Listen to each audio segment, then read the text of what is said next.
ফ্রিতে কিভাবে তরল জৈব সার বানাবেন এবং এই তরল জৈব সার ব্যবহার করবেন কিভাবে, ভিডিওতে যা দেখতে পাচ্ছেন আমি টমেটো গাছে স্প্রে করে দিচ্ছি। এটি মূলত তরল সার।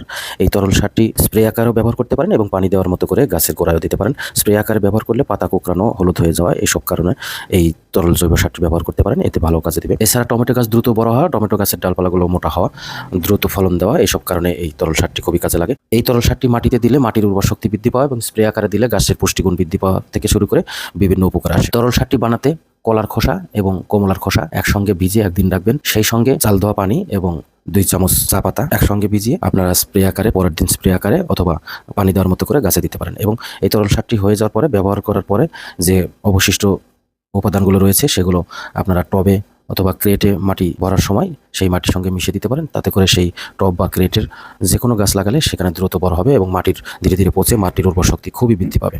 এছাড়া এই অবশিষ্ট উপাদানগুলো দিয়ে আপনারা শক্তিশালী কম্পোস্ট তৈরি করতে পারেন।